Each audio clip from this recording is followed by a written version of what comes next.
Hello everyone, માદેવર to all. તમારું સ્વાગત છે મારી ચેનલ ગુજરાતી ઝાયકા હબમાં. આજે હું બધા જ ઇન્ગ્રેડિયન્ટ ઘરના યુઝ કરી અને દાબેલીનો એકદમ ડિલિશિયસ કચ્છી દાબેલીનો લસ બનાવવાની છું, માવો બનાવવાની છું. તો કઈ રીતે બને છે ચાલો ફટાફટ જોઈ લઈએ. અને જો એ પહેલા મારી ચેનલને સબસ્ક્રાઇબ ન કરી હોય તો પહેલા સબસ્ક્રાઇબ કરજો અને બેલ આઇકન પર ક્લિક કરવાનું ભૂલશો નહીં, એટલે મારા કોઈ પણ નવા વિડીયોની નોટિફિકેશન સૌથી પહેલા તમને મળે. તો ચાલો ફટાફટ શીખી લઈએ કઈ રીતે બને છે આ દાબેલીનો માવો.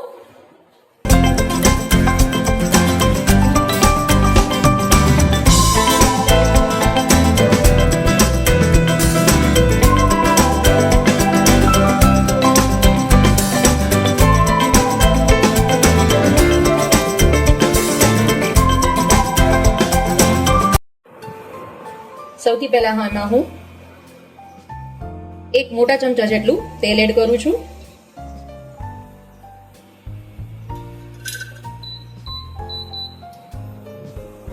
આપણું તેલ ગરમ થઈ જાય એટલે એની અંદર હું 1 ટીસ્પૂન જેટલી હિંગ એડ કરું છું.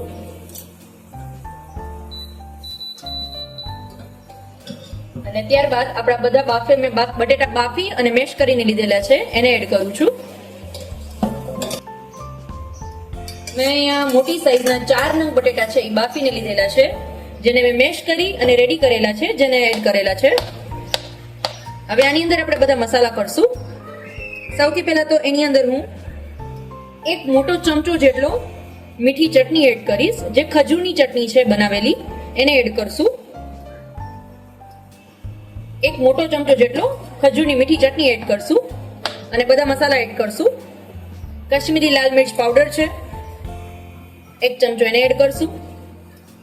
2 ચમચી જેટલો કાશ્મીરી લાલ મિર્ચ પાવડર એડ કરશું. 2 ચમચી જેટલો ગરમ મસાલો.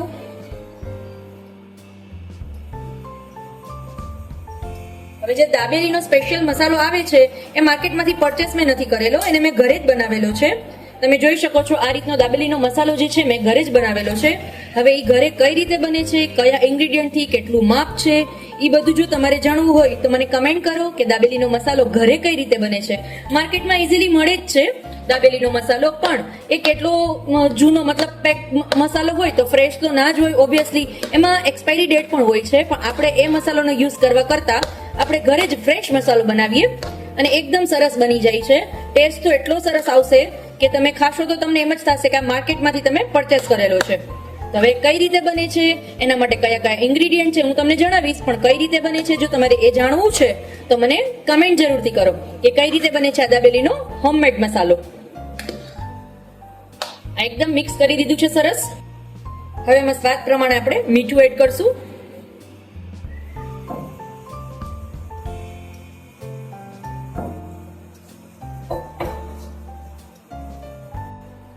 એને બરાબર એકદમ સરસ મિક્સ કરી લેશું. ફ્રેન્ડ્સ, કચ્છી દાબેલી છે એ ખૂબ જ ફેમસ છે અને આજે મારી દાબેલીનો ટેસ્ટ છે એ પ્રોપર કચ્છી દાબેલીનો જ ટેસ્ટ આવશે. બીકોઝ તમે જુઓ માવાનો કલર છે એ પરફેક્ટ એના જેવો જ છે અને ટેસ્ટ પણ સેમ કચ્છી દાબેલી જેવો જ આવશે. તો હવે આટલી ઇઝી તમે જો કચ્છી દાબેલી ઘરે બનાવી શકતા હો તો બહારની અનહાઇજેનિક કચ્છી દાબેલી ખાવાનો શું મતલબ? તો એક વખત ઘરે ટ્રાય કરો અને સુપર ડિલિશિયસ ને સ્પીડમાં બનતી એવી કચ્છી દાબેલી ખૂબ જ ઝડપથી બની જશે મિત્રો. હવે મારો માવો છે એ રેડી છે, એને એક પ્લેટમાં આપણે કાઢી લેશું. અને મારે દાબેલીની અંદર લગાવવા માટેનું જે લગાવીશ છે દાબેલીનો માવો બ્રેડની અંદર, તો હવે કઈ રીતે લગાવીશ એ તમને હું ખાસ એક ટ્રિક્સ આપું છું. અને જે રીતે માર્કેટમાં ઇઝીલી બધું ઉપર જ layer by layer step by step ગોઠવેલું હોય છે એ રીતે તમને હું બતાવું છું, તો એ જ રીતે ટ્રાય કરજો. હવે આપણે એને પ્લેટમાં કાઢી લઈએ. મારો બધો જે માવો છે એને હું આ રીતે એક પ્લેટમાં ટ્રાન્સફર કરી લઈશ.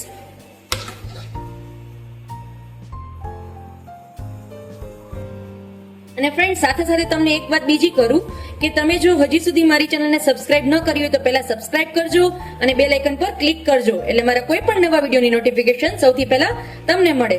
અને હા ફ્રેન્ડ્સ, તમે કોઈ પણ રેસીપી ટ્રાય કરો છો અને જો એ રેસીપીમાં તમને કાંઈ પણ ડાઉટ્સ આવે છે, મતલબ કે કોઈ પ્રોબ્લેમ આવે છે, તમારી રેસીપીમાં તમે કાંઈ મિસ્ટેક કરી દો છો, પ્રોપર નથી બની શકતી, તો તમે મને એટ એ ટાઈમ એ વિડીયો નીચે કમેન્ટ કરો.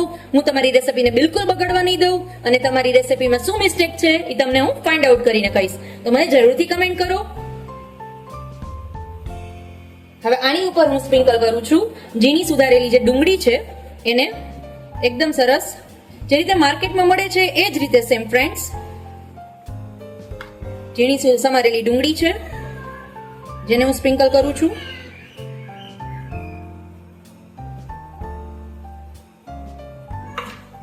અને મસાલાવાળા બી છે ફ્રેન્ડ્સ, એ પણ ઘરના જ બનાવેલા મસાલાવાળા બી છે. તો ઘરે એકદમ ઝડપથી મસાલાવાળા બી કઈ રીતે બને છે વિડીયોની લિંક ડિસ્ક્રિપ્શનમાં આપેલી છે, તો તમે જરૂરથી ટ્રાય કરજો. જો ફ્રેન્ડ્સ આ રીતે એકદમ સરસ મારી દાબેલી છે એ મેં દાબેલીનો માવો છે એ રેડી કરેલો છે. હવે આપણે એની દાબેલી બનાવશું. સુપર ટેસ્ટી સુપર ડિલિશિયસ એવો દાબેલીનો માવો, બધા જ ઇન્ગ્રેડિયન્ટ ઘરના જ યુઝ કરેલા છે. અને તમે ફ્રેશ દાબેલી ખાવા માંગતા હો તો આ જ રીતે જરૂરથી ટ્રાય કરજો. જોયું ફ્રેન્ડ્સ, કેટલી સરસ દાબેલીનો માવો બનીને રેડી થઈ ગયો છે. હવે તમારે આને ખાલી બ્રેડમાં ફિલ કરી અને બટર અથવા ઘી સાથે તમને અથવા ઓઇલ સાથે તમે જેની સાથે પણ તમને ટેસ્ટ પસંદ હોય એમાં તમે એને શેકી લેજો. ખૂબ જ ડિલિશિયસ એવી દાબેલીનો માવો છે એ એકદમ સરસ રેડી થઈ ગયો છે. તો ફરી મળીશું એક નવી રેસીપી સાથે. ત્યાં સુધી આવજો ફ્રેન્ડ્સ. મહાદેવર to all.